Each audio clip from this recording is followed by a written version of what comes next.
Hey everybody, Jay Barino here, and welcome back. It's the finale of the Scourge of Lordaeron Reforged, created by InsaneMonster. So the last mission ended a bit preemptively from what we expected, in that we survived the Mal'Ganis attack waves, we recovered Frostmourne, and then boom! Victory screen. So now it seems like the playable epilogue will be us annihilating his bases. Yeah, see, there's like gold mines here and stuff. I'm interested. A few minutes later, Arthas is finally ready to launch his final assault against Mal'Ganis.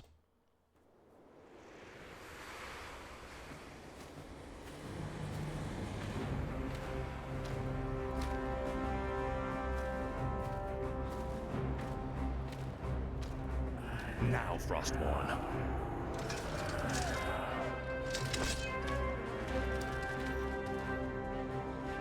I would love to play the interactive section of the epilogue. I would love to do it. Oh, hello. Okay, all right. Let's explore a little bit. We did miss an Easter egg boss in the last interactive interlude. I also didn't have the prerequisite item to kick it off, so cancel that. Don't worry about it. Let's see how we do here. We are level 10. We have all of our abilities as well. Doing about 100 damage here. That's nice. How about against buildings? Let me see the building attack. I can't zoom out, though I can make the screen go real.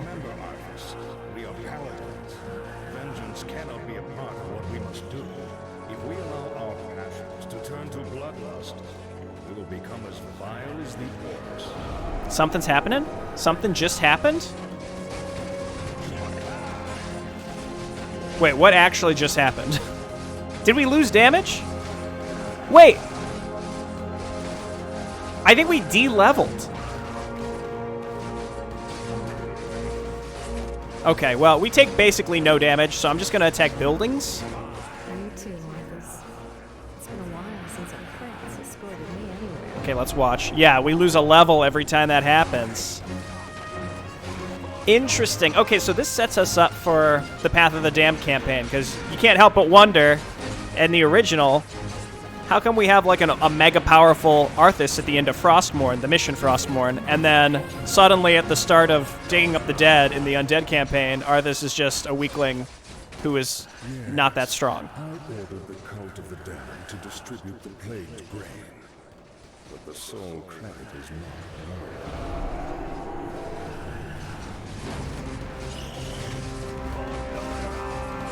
Okay, it's unclear if we have to kill, like, everything, or I don't even know if the enemy is rebuilding throughout this or what's going on. I assume maybe we just have to kill the town hall.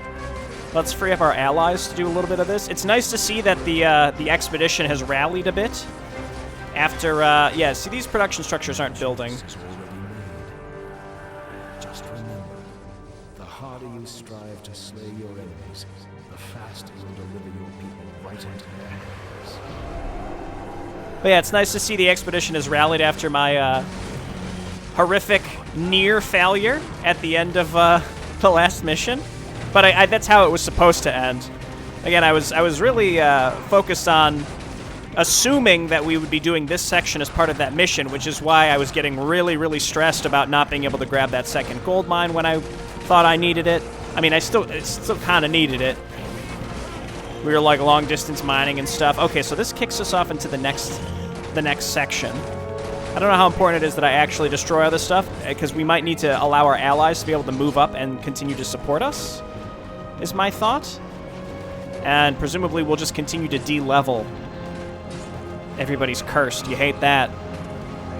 I also can't attack air units. And I can't see health bars or anything like that. I guess the other thing, too, that this is going to be showing is, like, we're de-leveling and we're going to lose our abilities as well, which, again, makes sense because he loses his paladin abilities at the start of the Undead campaign. Okay, on to the next area. Do we have any allies, or is it just me?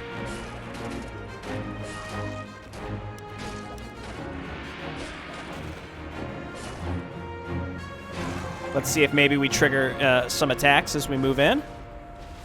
I hear attacks. Yeah, I see blue on the minimap. Good stuff, good stuff. But we are doing less and less damage, so we're not going to be able to get through this stuff as easily. It seems like if we just bolt straight to the town halls, we'll be able to move on to the next section. Brave as you are, you can't hope to defeat a man who commands the dead all by yourself. Yeah, we just lost Resurrect there. So I guess we're playing through Arthas losing his humanity. This is clever, the way that this kind of ties in the two campaigns again, because it just doesn't make that much sense why your hero would get that under-leveled over time, you know? I'm not sure in the original if there was ever an explanation, or it's just, you know, it's a game mechanic. I'm not sure. But in this case... I'm sorry, Arthas. I can't let you do this. Okay.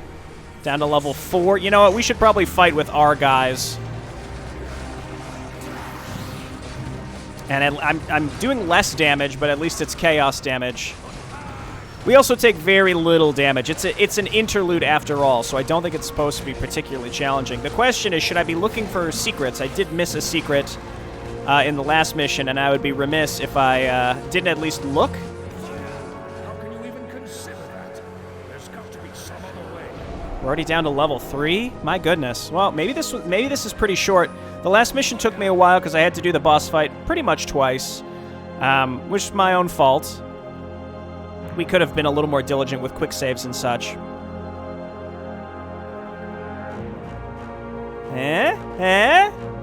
I'm getting the feeling that, well,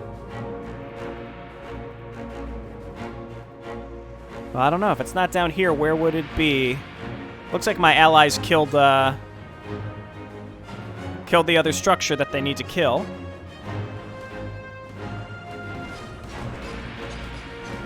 Maybe they did? I mean, they must have.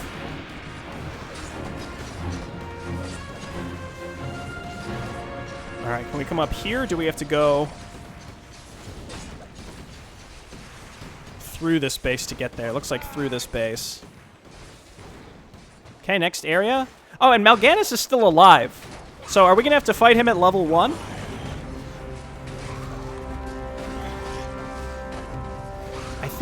I think yes.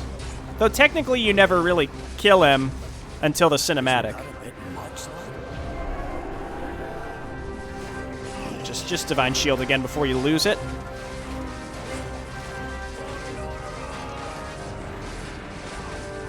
And it doesn't seem like the enemy buildings are making anything, so this is just like a victory lap, but it's cool. Again, this fits in very, very well, and it makes sense that this wasn't Mission 10. This is strictly an epilogue. It all, I feel like, fits very well with what is, I guess, supposed to be happening at this point with Arthas. All right, take my level, Muradin. Ghost Muradin. You deserve it. You earned it. It actually seems like as you lose your levels, you don't actually have to kill the town hall. Though we probably should be, because it clears our pathway to the next set. Like this section, it seems like we can go around a lot of them as well.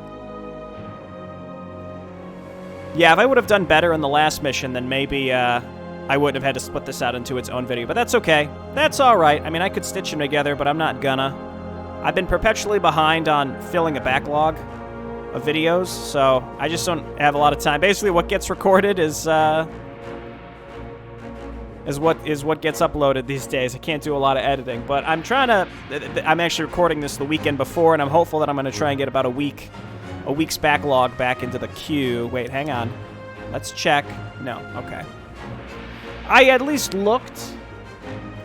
There weren't any other Easter egg items except the penguin, which was you turned in on the previous map to get the Orb of Frost, which was removed from my inventory here. Okay. Good job, Alliance Expedition. You're doing the Lord's work. Again, I'm proud of you all for rallying as well as you did after I lost my entire base and army at the end of the last mission. But that's how that one was supposed to. That's how that one was supposed to go. You're supposed to lose everything. Which again, it's just that worked differently than number 1, the original version, and 2, the other holdout in this campaign. So I was panicking by the end, if that wasn't obvious. I was getting kind of nervous. All right, Mal'Ganis, hello, we're here. We got a spooky sword, but we're also level 1.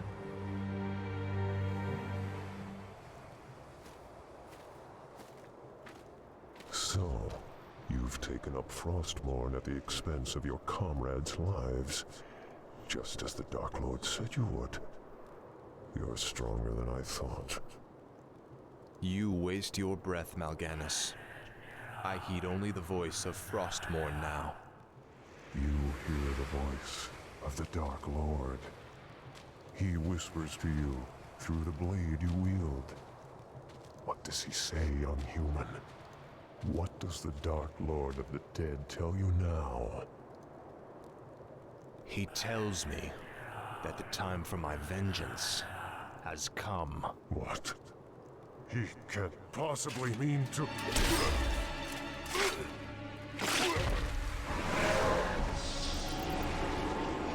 It is finished.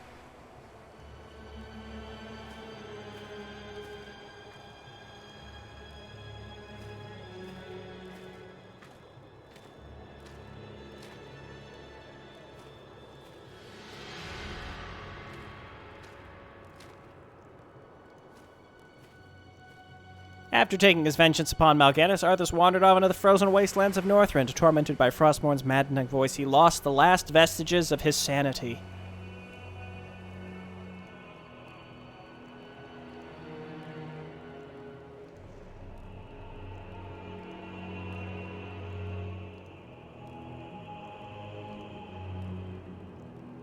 Now driven by the sword's dark will, Arthas plans to return home to Lordaeron and claim his just reward. Is it just, though?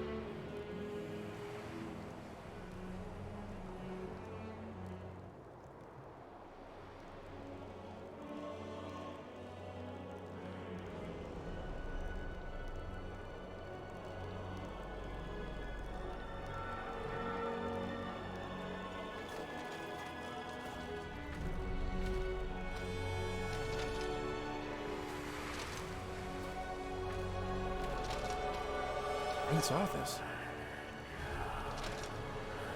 Frostmourne hungers.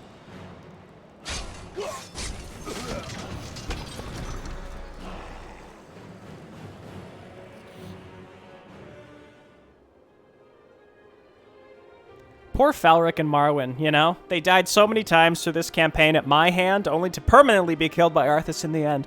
I hope you've enjoyed playing and revisiting our most beloved classic as much as I've enjoyed bringing it into the modern era. Each map of this project was a huge undertaking of both game design and cinematography, carried out with love and respect for the original. If you like the mod and you want to help me to reforge the whole game, please consider supporting me and the project. And by me, I mean InsaneMonster. Search for InsaneMonster on Patreon and YouTube, join the project's Discord server to get involved, or just leave a review on Hive Workshop. With your help, we can reforge the game into what it's meant to be. InsaneMonster. Well, there you have it, folks. The second Scourge of Lordaeron in 1 week. Put it on the books. That's probably number 6 or 7 Scourges of Lordaeron on this channel. You'll love to see it. This one probably, though, has the most changes. And I expect that will be the case until maybe we see a revamp from Seven Bloods project, which, you know, has a lot of... I assume that those maps are similar, but the tech trees generally are so vastly different that you see a lot of changes in that way, too. But these maps, other than the culling, I think most of them, or all of them, were completely re-terrained and redesigned. Okay, cool, and there we go. Well, thank you, InsaneMonster. I appreciate your hard work on this. This is definitely a fan favorite. I look forward to playing RE-Reforged because I know that, again, you get a little familiar, but a lot different, right? This is something I talk about with a lot of these campaign remakes. There's a lot of these, and this is certainly one of the more unique of them because this has such a heavy focus on detail and lore integration and then really nice cinematics. I think that's probably its strong suit. I said this last time, but it's very refreshing, and it's also such a high attention to detail, which I guess those two sort of go together in a way. But yeah, this was a short video, so I can kind of briefly go through the 4 maps that we played here on the latter half. Was it 4? It was, right, the Culling, and then Shores of of Northrend, and then Dissension, and then Frostmourne. So I think the Shores of Lordaeron had the most changes. Anyway, we should start with the culling. The culling was difficult. I know that the base Reforged culling, which is confusing. There's classic culling, then there's Reforged culling, and then there's Re-Reforged culling. Re-Reforged culling was closer to Reforged culling, but had some interesting ideas with like the people and how you kill them, and they run away from you. They don't get turned into zombies outright. You have to kill them before they're zombies, otherwise they don't count. Some of them don't count. And it's a pretty difficult map. Things are always happening on it. And even though I had such a huge lead over Mal'Ganis, it felt like he was able to turn people so fast that I never felt like I really could have enough of a lead that I could just let him roam the city for a certain amount of time. I pretty much had to stay on top of him all the time. So that was a nice challenge. And I would say closer to the original than probably the other maps. The Shores of Northrend definitely had the most changes. The amount of town portal scrolls that drop should be a pretty obvious clue that you're going to need to use them. I thought about that as we were going through. The min-maxer in me took over, and I was like, I would like some more Scrolls of Restoration, and those did come in handy. And it was definitely a circumstance where, after I panicked about the amount of time that I had and the lack of town portal scrolls that I had because I sold a bunch of them, I thought, well, I got to go and just kill the green base. Number one, not realizing that the green base was actually the main enemy base that would end the map. And number two, I guess not fully internalizing the amount of time I actually had. I was just panicking because I thought I had way less time than I did. But once we were able to redo that section, obviously I smashed it, but it was fun because it was still quite the challenge with the amount of enemy bases, and I had a good time. That mission is interesting because there's so many items that drop on your way to the base that part of me wanted to go back and pick them up and I could sell them. It'd be great. Again, more min-maxy. But it's designed that way specifically because of Dissension, where you have to take that long route around to get back to the boats and sink the boats as your allies cut through the trees. So that ties together. But again, when you're playing Mission 7, it just feels like the map is too big at that time. And then when you play Mission 8, you're like, oh, I get it. This makes sense. But again, still though, prior to that, when you're playing Mission 7, I'm like, oh, I would love to go back and get those ivory towers, etc., etc. But I think maybe something that could help is backpack, though that, for your non-hero units, though that might actually make things too good, just because the amount of consumables you'd be lugging around would be insane, and the amount of stuff you could sell would be crazy, like really, really, really good. So I don't know about, if there's a solution here, or it's just kind of fine the way it is. I'm just giving, just word vomit here on my thoughts on that mission when I was playing it. But again, once we just did a simple retry and everything was fine. And that's how a lot of maps tend to go, and that's okay. I don't mind replaying stuff, especially when you do replay it. It just feels like the knowledge taken really helps you exceed the map expectations at that point. There was no kind of in between. It was like get dusted and then do really, really well. There wasn't like okay, we're just gonna kind of scrape by for our first playthrough, at least for that map. Dissension, actually, now that I think about it, is probably the closest to the original, if only because, and I listed them at the end of that video, all of the encounters are there from the original. They're just sort of reordered. So the map is re-terrained, but in some ways it doesn't, it accomplishes keeping it consistent with the previous mission, which I think is probably priority number one of this campaign, is, again, that attention to detail. So I don't want to say, why would you bother re-terraining it? Because you're linking it up with the landscape from the previous map, and the fact that you have to go around that really long pathway while your allies are cutting through the trees to get to the ships, and who gets there first determines the outcome of the map. I like how the Tuskar optional objective carries forward, and then they purposely make you feel bad for killing the Tuskar, but it's also in character for Arthas because he's doing whatever he needs to do, etc., etc. Frostmourne, I think at the end of the last video and a little bit in this video, we already talked about it, so I don't really have to go over it again. I think the changes to Frostmourne are really cool once there is clarity around them, and I think that I don't want to say it was purposeful. I don't know. I assume it was purposeful, like to throw you for a loop. Though I don't know. Again, like to know that the map would have ended after the enemy flood is spooky. But I really liked how the time it takes you in the first section gets added to the amount of time in the holdout. I think that's really neat. And I realize that the boss fight has to take as long as it does, probably to ensure that there's some baseline timer in that section. Though I don't know if the boss time actually counted or if there's just a default, like the holdout is 15 minutes and then anything in the time added gets added to that. Or if it's exclusively just amount of time with the boss plus timer. I'm not sure. I guess in the grand scheme, it's not that important, but that would explain why the boss needed to be the way it was in order to make sure that that timer had some baseline length. But yeah, I mean, I quite liked Frostmourne. I think it had a really nice challenge to it. Arthas's bubble, cooldown, etc., etc. But otherwise, I thought the holdout was really well done. I liked the optional objectives and the way that you can balance the upkeep that you're saddled with after getting the boats reinforcements is something that's worth considering when you're replaying the map. So there definitely is a lot of replayability here. You can find lore. There's a lot of stuff to find, just in general. And if you're observant, there's a lot of stuff that you can find. It's not important to beat the maps per se, but it's just cool if you like being invested in this universe. And I said this when I finished Azeroth Reborn at the beginning of the week. It's Scourge of Lordaeron. It's not Synergy's fault, and it's not InsaneMonster's fault that I am playing the 8th or however many versions of Scourge of Lordaeron at this point, right? At a certain, like, for me, it's like, okay, it's Scourge of Lordaeron. This one, at the very least, has a lot of changes to it, but, like, it's no individual creator's fault that I'm, like, exasperated with Scourge of Lordaeron, right? It's just the ecosystem of the campaign remakes, and Scourge of Lordaeron is generally the first campaign people pick up and work on, so we've seen a lot of them. Also, I played, Classic twice and then Reforged. It's quite a bit of Scourge of Lordaeron.